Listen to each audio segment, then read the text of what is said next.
Such a privilege to be joined today by Pastor Tom Trimble, pastor of Restoration Church in St. Charles, Missouri.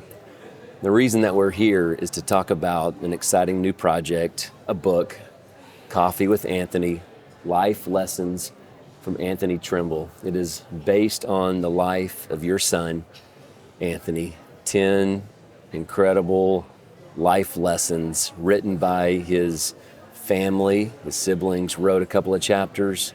His friends, ministry peers, mentors, people that he invested in. Anthony was an inspirational guy. I'm telling you, I when I prepare a message now, his voice is in my head.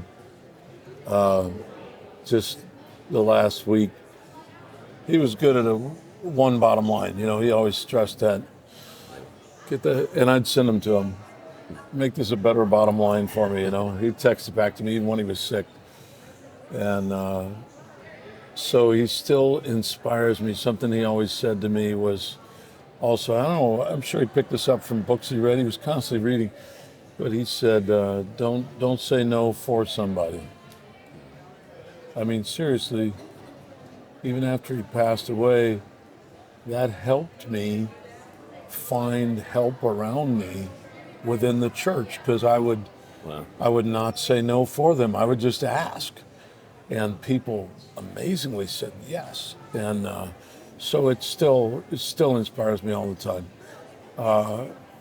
But what I love about the book, Michael, is I never knew him from these different perspectives. Yeah. The father-son thing was one facet for me. He was a friend. Yeah.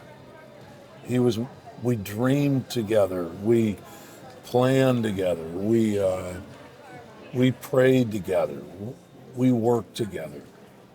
But a lot of these writers were people that were mentors like yourself, people that were peers of his, and even people that he mentored. And so when I read these words, I think, wow, there's a lot about Anthony that I'm learning. And while he still speaks to me from our relationship, now he will speak to me in a whole different way through these other voices. And I'm so grateful that you've done this. You were such a great inspiration in his life. I'll never forget the time, and I think we mentioned it in the book, but you were in midwinter meetings, and he was desperate. I think it was right after his diagnosis or something, but he needed to just talk to you, and you made time. Early in the morning, get coffee, which was okay with him. Early in the morning was much more okay with him than it was with me.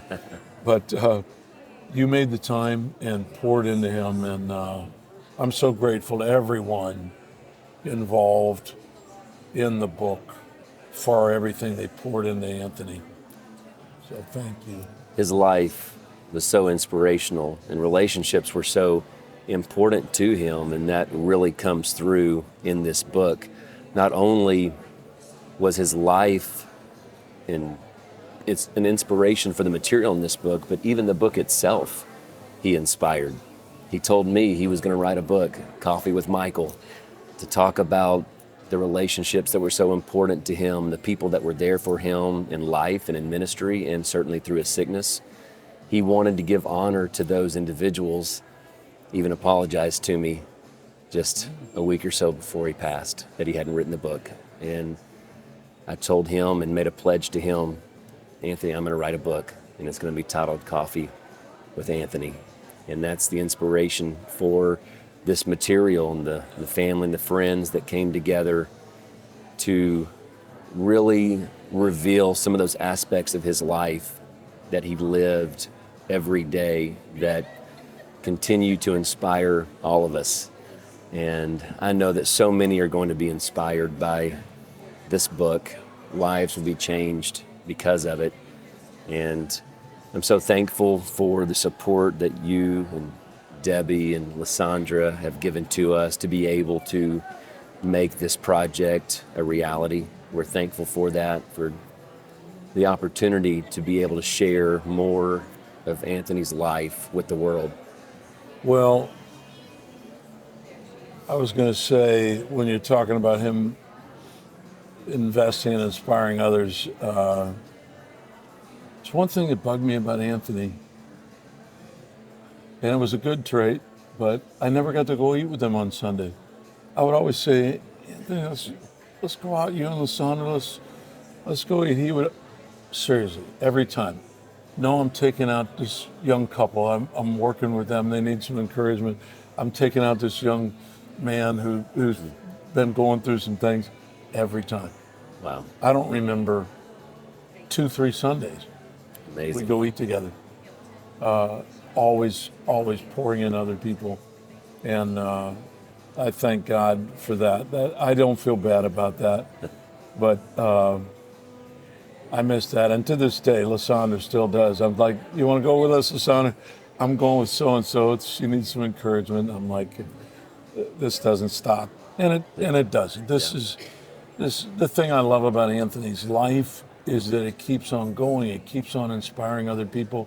So, yeah, we went to Australia just about a month ago, and we were at the National Men's Conference. One of the first songs they sang was Anthony's song, and everyone in the room knew it.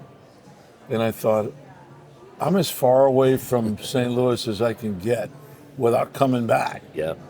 And they're singing his songs, and it's blessing them, and it just keeps on inspiring others. So it is ongoing. I feel like his ministry is very much alive, and it's giving us opportunities to strengthen other people because of what he did. It wasn't his cancer that defined him, it was his courage. That's right. And that's what I feel about even after he's gone. That's not the lasting memory, not the sickness. It's that faith that he had. Absolutely. I'm telling you, Michael, I did not see him. I saw his lip quiver twice in 6 years of his battle with cancer. Wow. I mean, days when he got the worst news he could get.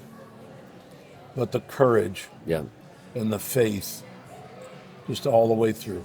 Incredible faith. Never wavered, never one time. Incredible faith. Every time that I would meet him for coffee, certainly when we lived in St. Louis, it was more often, even when we moved away to Ohio, every chance we got at a conference, when I would come back for a meeting in St. Louis, we'd get together for coffee. I always left more challenged, more inspired, more hopeful, more encouraged because of that time with him. He just had that ability. He genuinely cared about people. And a neat aspect that came out in this book, in each of the chapters, various authors will refer to it, that they thought maybe they were one of the only ones or a very select few that had coffee with Anthony in that way.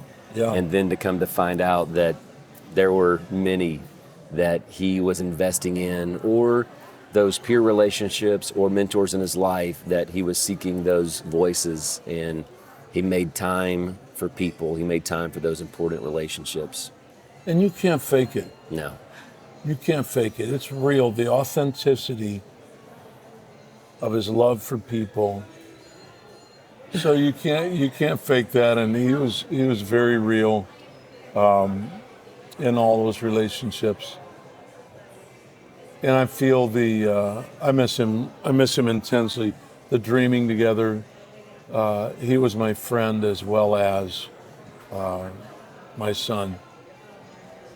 But as I say in the book, we didn't get coffee that often because he was having it with everybody else. He's having it with everybody else, and he just come by. Now, my favorite thing was the coffee drop-in. He'd show up at the house, just come in unannounced with our favorite drink, sit down, chill out with us. That was fantastic. That's awesome. It was like super bonus day, you know. That's awesome. Well, our desire with this book is certainly that people would get to know him better. Those that knew him will love so many aspects of the book. Others that didn't know him, maybe they knew him on a platform somewhere, they saw him sing or preach. I think they'll see a different side of him and will be inspired by his life. We've had this tagline to live like Anthony, and Yeah. we certainly want to inspire others. I know his life and ministry will continue to live on. It does through his music, through his preaching, through this book, through all of those relationships that he impacted so many people. Strange, because I was the dad, and I learned so much from him, Wow. That's amazing. and I still do. Yeah. It still informs me in how I do ministry and all of that.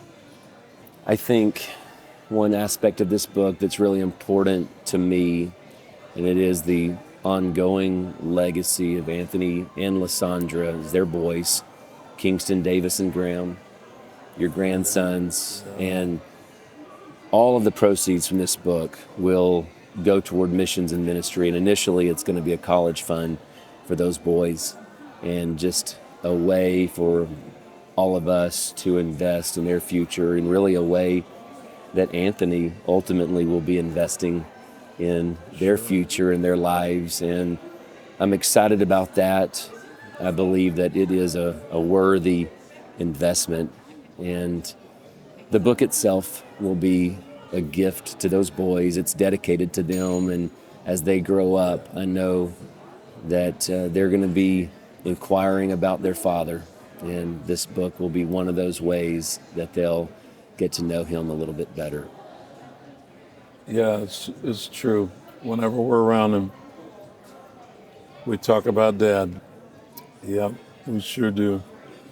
And Kingston came over to me in the middle of service the other day and worshiped. He was just worshiping across the front, and I held his hand up, worshiping together, and I thought, I know Anthony's probably looking on somewhere, and we're going to raise another generation of worshipers there. Absolutely. He was a worshiper, there's no doubt. I want to say thank you for doing this. This is so beautiful. And I think you were the only one that could do it. Coffee with Michael turned into coffee with Anthony, and it's going to be a blessing to so many. It's my privilege. We're very grateful for the opportunity. It's been a blessing to be part of the project, and thankful to you, Debbie, Lysandra. What a hero Lysandra has been in her courage and faith, and we're thankful that his legacy will live on. God bless you, man.